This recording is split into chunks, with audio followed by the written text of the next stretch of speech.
猪都比人惨。在这个通货紧缩的中国，猪成了最先倒下的经济受害者。价格崩塌，债务爆表，疫病蔓延，养殖户破产，土企裁员，消费端哀嚎一片。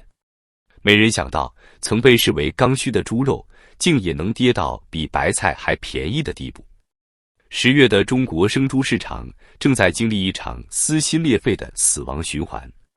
全国猪价一度跌破11元每公斤，整个行业进入亏损状态。农业农村部数据显示，仅10月13日至19日那一周，全国猪肉批发价就从 18.85 元跌到 18.03 元，一周蒸发 4.4%。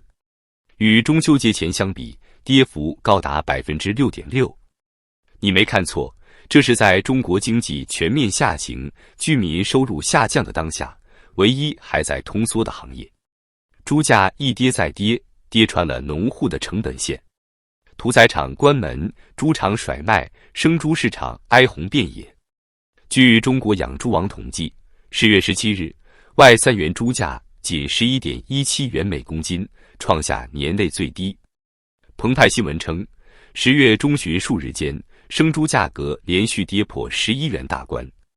短短1个月，猪价从 12.63 元腰斩至 10.9 元。农业部最新监测显示，全国重点屠宰企业开工率仅剩 35%， 较节前下降近3个百分点。没人杀猪了。一位屠宰场负责人苦笑，杀得越多，亏得越多。这不是市场的轻微波动，而是一场史无前例的产业雪崩。过去1年，中国能繁母猪存栏量高达4078万头，几乎逼近产能红线的 105%。供大于求的局面压垮了整个产业链。中信期货预测第4季度猪价反弹无望，猪周期仍在下行通道。从金融角度看，这意味着一个万亿级行业正在系统性溃烂。盘古智库研究员江汉直言，现在的猪价已经跌破多数养殖主体13至14元每公斤的成本线。对于没有金融工具、没有规模优势的中小养殖户来说，这就是生死线。结果很残酷，有的人拼尽全力养猪，却连饲料钱都回不来；有人咬牙硬撑，却被银行一纸催债信逼得夜不能寐。10月21日，农业农村部公布全国猪肉批发价连续10周下跌，均价仅 17.7 元每公斤。北京通州某超市工作人员直言，最便宜的猪肉折扣后7元每斤。7元每斤是什么概念？这几乎是疫情3年最低点。顾客笑着说便宜，但养猪户哭着说完了。仔猪更惨，全国29个省的仔猪价格全部下跌，同比暴跌 26.6%。这意味着什么？意味着下一轮猪连出生都不值钱，巨头企业也撑不下去了。截至2025年6月末，22家上市猪企负债总额高达 3720.47 亿元，其中多家企业负债率超过 70%。牧原、温氏、新希望、中国猪界的3巨头已经连续3个月公布销售均价下滑。牧原9月均价 12.88 元每公斤，同比下跌 30.94%。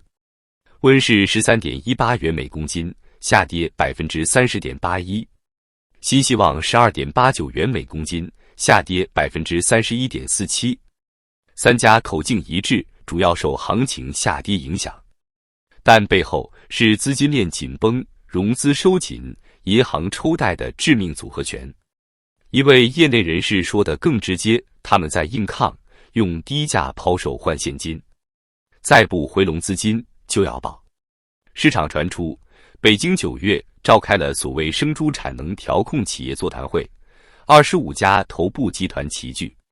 会议的真正目的是逼减产，政府要让不减产的头部集团死得更快。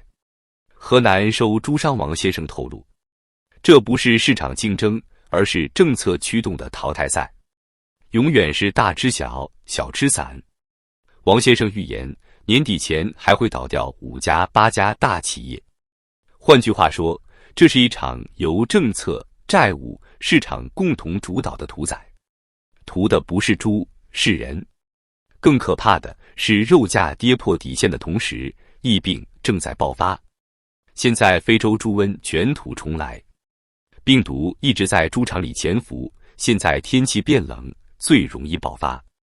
一旦发病，就是灭顶之灾。这场疫情不仅让猪死，还让整个行业的信心死。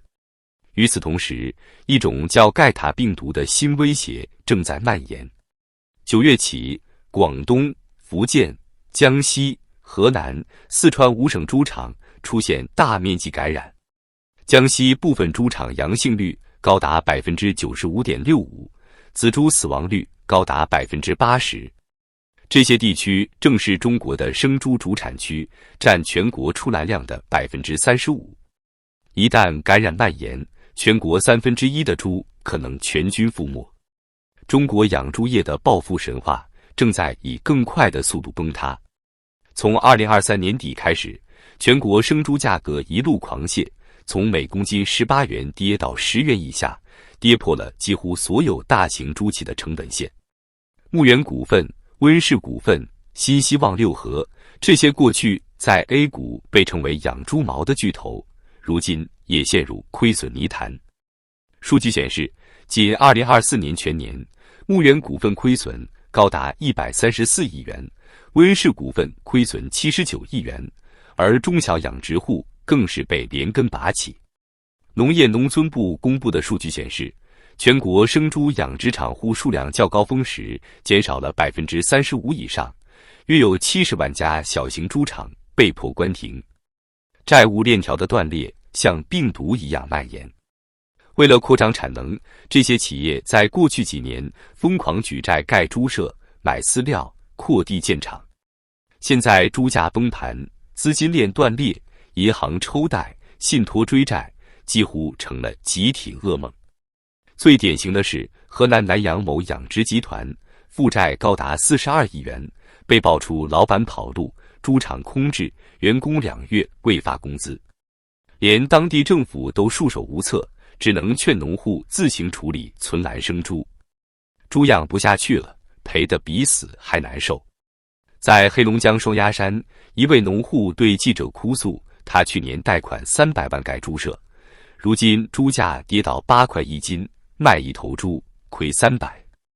银行催债，饲料厂断供，他只能夜里偷偷拉猪去屠宰场处理，卖掉能还点利息。中国的猪从国家战略物资变成了资本的坟墓。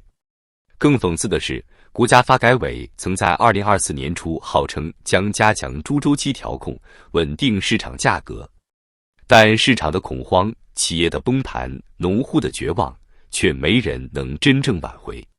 当牧原股份的债务规模突破2000亿元，温氏股份的银行授信频频被下调时，一个更可怕的问题出现了：谁来为这场巨大的猪债危机买单？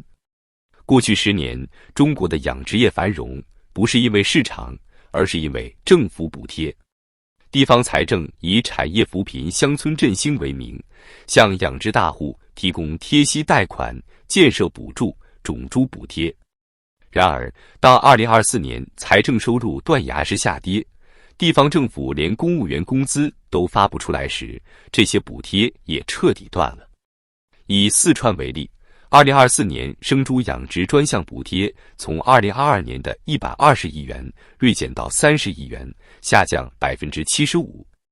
黑龙江、广西等地的能繁母猪补贴更是直接取消，很多农户甚至连申请的渠道都被关闭。财政断奶的直接后果就是大量项目烂尾。在贵州六盘水，一座投资3亿的智慧化养殖示范园刚建成半年，项目公司就破产，猪场空置，设备生锈。当地媒体报道，那片智慧猪舍如今成了杂草丛生的荒地。地方官员一句话：财政没钱了，谁也救不了。过去的猪企繁荣，靠的是政府补、银行贷、资本吹，如今三者同时崩塌，整个行业陷入休克。中国农业大学教授指出，过去5年，地方政府对农业产业化项目的补助支出累计超过8000亿元，而今几乎归零。这意味着成千上万的农户失去了最后的生路。农村的通缩比城市更冷，猪价跌，粮价跌，鸡蛋跌，唯独农资、贷款、人工不跌。国家统计局数据显示，2025年上半年，全国农产品价格指数同比下滑 6.3%， 为近10年最大跌幅。而同期农村消费价格指数即为 0.3%， 意味着农民卖得便宜，买的仍然贵。